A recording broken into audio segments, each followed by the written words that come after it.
Greetings. If you're watching this video, it's both a sad and a great day. One, you discovered Death Note and watched it, you loved it, but the sad thing is there's nothing quite like it. Very few things come close, and you can trust me, I had the great misfortune of making Death Note the second anime I ever watched, and I've been searching for something like it ever since. And the vast majority of lists online are garbage, they have horrible recommendations, and they just don't feel or fulfill that Death Note feeling that we get from the show. There's just nothing that comes exactly quite like it, but I've got some that are very close that you're going to enjoy because they have the same elements as Death Note. And this is after years and years. This is after a decade-long search for media, just in general, that is like Death Note. So one, we won't only be doing animes, and that's because if you want to find something that's that good, something that transcends the genre and becomes more than just anime, more than just a comic book, you have to go outside of just anime. So I've got, I think, 2 animes on the list. Well, something like animes on the list, but it's not all going to be anime. We're trying to find something that's the closest to Death Note. What does that mean? Hopefully a dynamic between 2 people, or at least one character that's very similar to Light or L. That's the criteria we're looking for. So before we even get into the list, let me get one out of the way that's not going to be on this list. That is going to be Code Geass. Code Geass is trash in my opinion in comparison to Death Note. It is not as good. There are people who would die behind Code Geass, I understand it, but it is just a silly story. The best characters die off in it, and the main character isn't that likable. Maybe it's the art style, maybe it's the wannabe L and Light dynamic between the two, even though I think Code Geass is longer. But Code Geass will not be on this list, so don't worry about that. Okay, but before I start, I do want to give an honorable mention to Monster. Monster is an anime about a neurosurgeon who decides to save one person over another person. As a result of saving one person over the other person, though he thought he was doing a good deed because he neglected somebody who was just powerful and forced himself in when the other person needed surgery, the powerful person dies and the less powerful person lives. What happens as a result, though, is that this less powerful person becomes very, very evil, and now he makes it his mission after learning of their existence to get rid of, extinguish, eliminate this person. So it's a great dynamic. It's an honorable mention. It's at number 6. It's just a good show, but it's very long, and we don't see the villain until later in the show, so I can't put it on this list. Anyway, on to the list. Number 5 is going to be Taboo. Taboo, you probably haven't heard of it. It only has 1 season. It's played by Tom Hardy. That's the guy from Venom. And he's basically just this quiet badass that just came back from Africa and went back to Europe. And he's got a plan, and he's working towards that plan. And everybody is... What on earth? Oh. And he's working towards that plan, and everybody is aware of how bad this dude is, how badass he is. He has a plan for every situation that he does. The intellectual part is there, along with him being an awesome character is there. He just plays a super cool dude, but it's not to the point to where it's cringy. It's not to the point to where it's John Wick and he's just killing everybody mercilessly with the exact same weapons. He has skills, and there's a reason for him to be better and smarter than the people around him. And he executes his plans perfectly. It's a great show. It's called Taboo.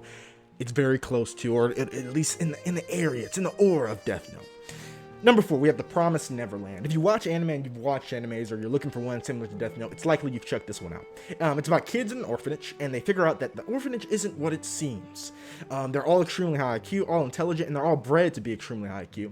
And they begin to figure it out, what's happening here, what's going on, and they start to create a plan to try and escape, try and potentially kill the people who are holding them back.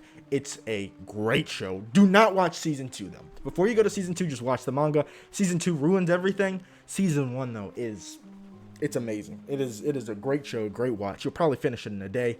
But yes, Promised Neverland, specifically season 1 and the rest of the manga, not season 2. Number 2 is Nightcrawler. So you might have heard of Nightcrawler, you might not. It's on Netflix. It's got Lou Bloom as the main character. What's his name? I don't know the name of the actor, but it's a great actor. And basically, it's a complete sociopath who finds out a specific career that he can do that happens to happen at night, and he becomes better and better at it. But all the human elements of normal everyday interactions are completely fake on his end. He's faking everything just like Light was, and it's clear that he only cares about his goals. He only cares about accomplishing what he wants to accomplish, and everything that he learns is just fake. It's a mask that he puts on. Great actor though, great performance, and very evil main character. This is a movie. It's a great movie though, and it's very close in terms of the desire to accomplish the goal or the extent of the desire to accomplish the goal that Light Yagami has.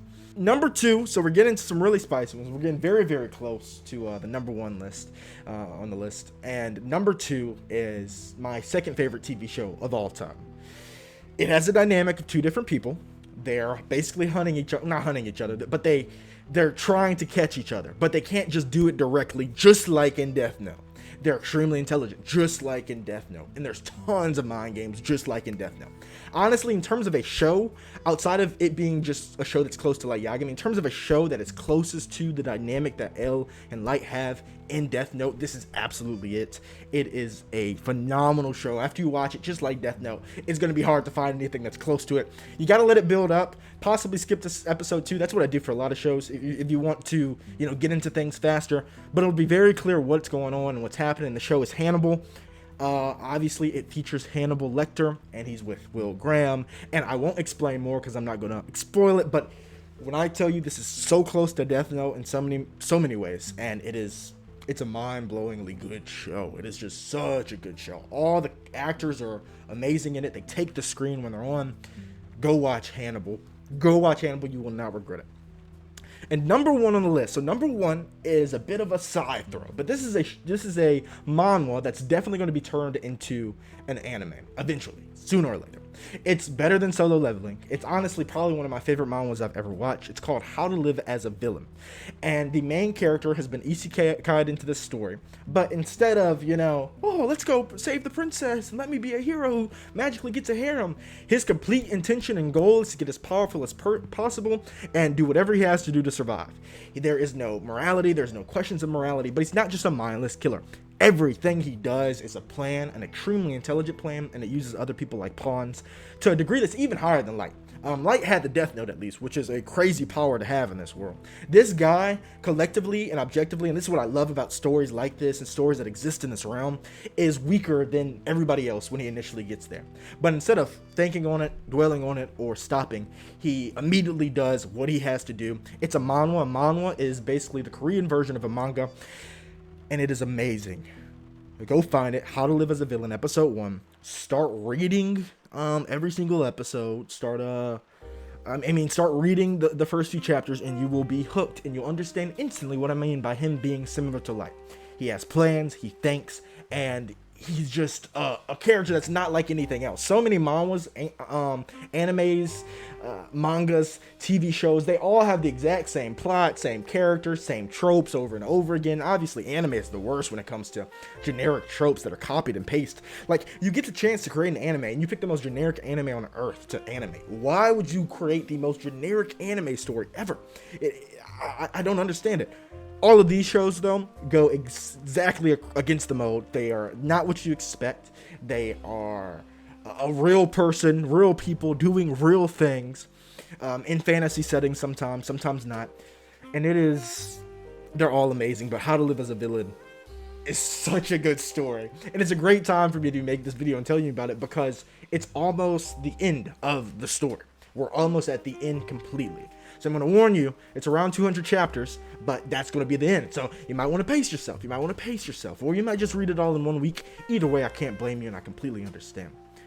This is my list. Once again, Taboo, The Promised Neverland, Hannibal, Nightcrawler, and How to Live as a Villain. Trust me, you will not regret watching any of these or reading any of these.